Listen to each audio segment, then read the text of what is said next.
Isang maalab na pagbati at ligtas at malusog na mapagpalang umaga sa ating lahat. First and foremost, may I extend my gratitude to the following: the Principal of DCNHS, Medarlo B. Dilion, staff of Department of Education of Region 1, staff and officials of Dagupan City School Division Office, DCNHS faculty members, other staff, beloved teachers, parents and guardians, DCNHS Alumni President, Mr. Bernard Tulyao, my kabarangayan in Barangay Karanglaan, and his supportive and talented directors. Mga magulang, mga kaibigan at siyempre, ang mga grade 10 students ng Dagupan City National High School, Junior High School. As you hold and celebrate the 6th virtual moving up ceremony with the theme Kalidad ng Edukasyon, lalong patatagin sa gitna ng pandemya. Dear graduates, 38 years ago, I was like you as graduating students of DCNHS, batch 1983. It is a source of inspiration to our magulang to see you as graduates, but believe me, there are so many challenges ahead and way forward as you finish your junior high.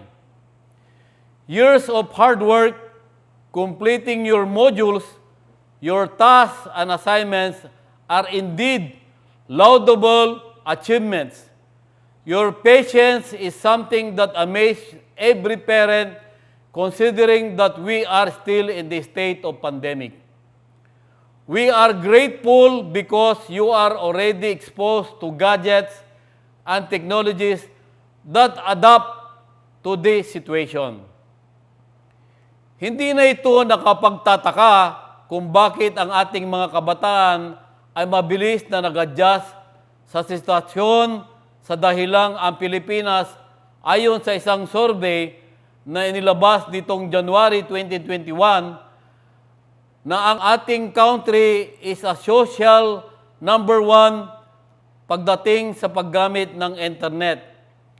An average of 4 hours and 15 minutes a day in using social media, kaya tayo ay nangunguna sa buong mundo for 6 straight years.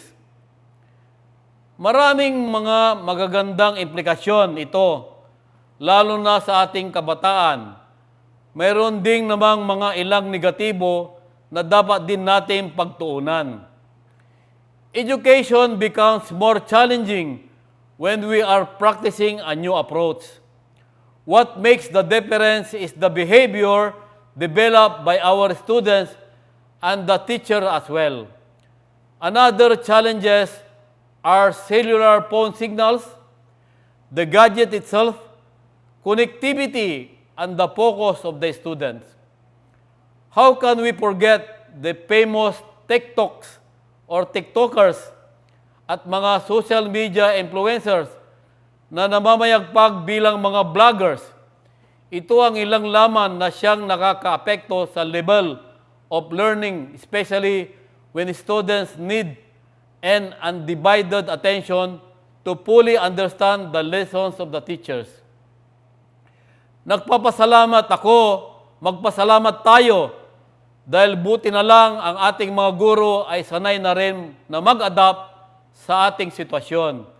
Hindi ba't dapat natin silang bigyan ng isang masigabong palakpakan na nanirinig nila? Ayan. Kahit pa man tayo ay nasa pandemic, hindi pa rin nababaliwala ang kasabihan mula sa ating pambansang bayani, si Gat Jose Rizal, kabataan pa rin ang pag-asa ng bayan. Naway mas maging mahusay ang bawat isa sa inyo sa kanya-kanyang tungkulin at hinaharap, at lalo na ang pagiging matapat na kahit walang nakakakita, dahil naniniwala ako na sa pagiging tapat at kapag tama ang ating ginagawa, kahit sa pinakamaliit na bagay ay malaking kontribusyon na ito sa pagpapaunlad ng isang matatag, masipag at matalinong mag-aral. Hindi pa rin nagbabago ang ating pag-asa na nasa inyong mga kamay.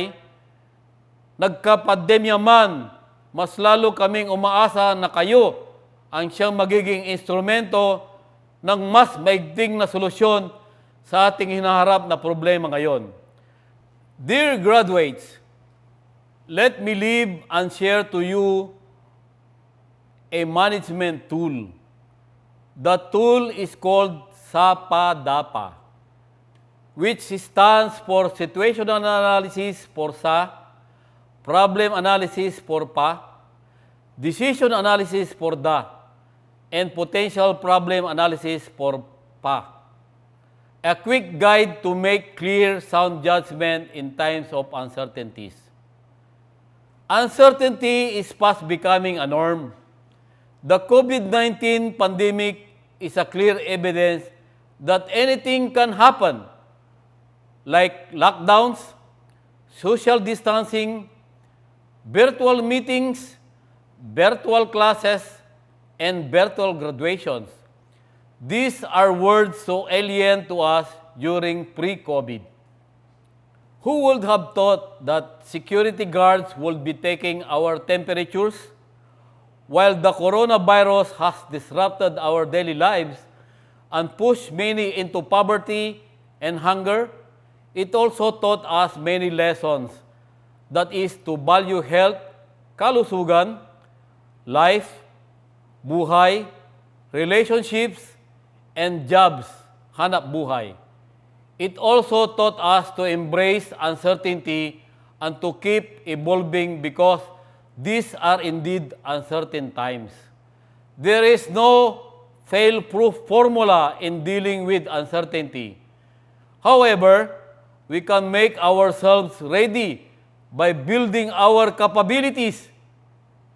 A graduation does not make us experts, neither does it give us license to stop learning. Education is not a punishment, but an investment to our future. Your future, there is no certainty to that lies ahead. Thus, I offer you all a tool which you can build your skills both in management and leadership. Again, the first one of SAPA-DAPA is called Situation Analysis or SA. It is the quality of the output that sets the competent apart. Rapid advancement in technology, climate change, political stability, poverty, crime, etc. have made the issues of today very challenging. The world moves so fast that the solution of yesterday are no longer applicable today. Thus, when you are beset with issues that are dynamic, complex, and systemic, ask the question, what is going on? What you are dealing with?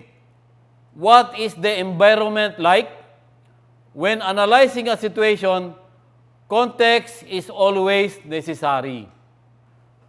After scanning the environment, the next step is problem analysis or PA. Here, we ask the question on what is the issue.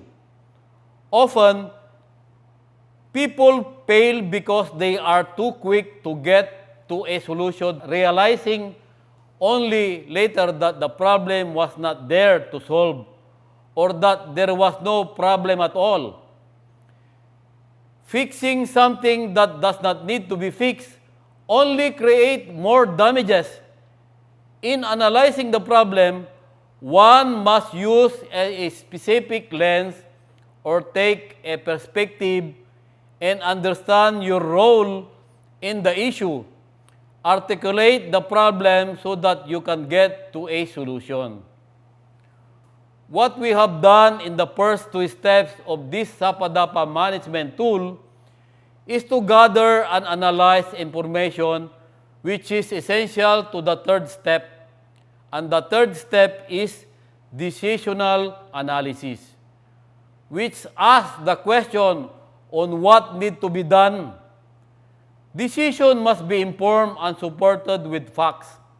While we all desire a logical and objective decision, let us not forget that we are human beings made up of values, personalities, behavior, culture, experiences, choices, and motivation. In knowledge management, there is what we call a dark side, wherein facts or knowledge can be distorted or manipulated, which corrupt or mislead decision-making. To avoid this, inputs from the collective are encouraged and must have transparency. It is also prudent to have set of criteria to help you assess several courses of action before a decision is made. In analyzing decision, the last step is potential problem and opportunities analysis, which answer the question on what need to be prevented. Analyze decision, as well as the implication of the decision made. To summarize this, the management tool is SAPADAPA, which stands for situational analysis, problem analysis, decision analysis, and potential problem analysis, which answers in order the following questions: what is going on, what is the issue, what need to be done, and what need to be prevented. A quick guide to make clear, sound judgment in times of uncertainties. Dear graduates, having this management tool will achieve your dreams in life. You will probably ask me a question, why? Because I have used it, and there you go, I made myself as a police general, a product of DCNHS, a product of Dagupan City. To the graduates, always remember that learning the basic means empowering yourself to be effective and efficient in doing your respective duties and responsibilities as a Dagupeño and as a Filipino citizen. Be a game changer and strategize to win. Lastly, I'd like to leave you a word that gives you a hope, a challenge, a way forward. The word is called persevere. It means continuous effort to do or achieve something despite difficulties. It is easy to give up, but if you persevere, you will eventually achieve your goal in life. This is one of the many tried and tested formula. Pagyamanin ninyo ang bawat kaalaman na natutunan sa pag-aaral at huwag ninyong kalimutan isa-isip, isa-puso at isa-diwa ang mga ito tungo sa isang mabuting tao para sa progresibong Pilipinas. Maraming salamat, balbalag ya salamat at sikayon amen at pag-ibita nyo sa akin at isang mapagpalang araw sa ating lahat. Congratulations, dear graduates. God bless you all. God bless us all. Siyak, si Kuya yo, Tatay yo, Kaaro yo, Police Brigadier General Haris Pama, Batang DCNHS, Batang Dagupan.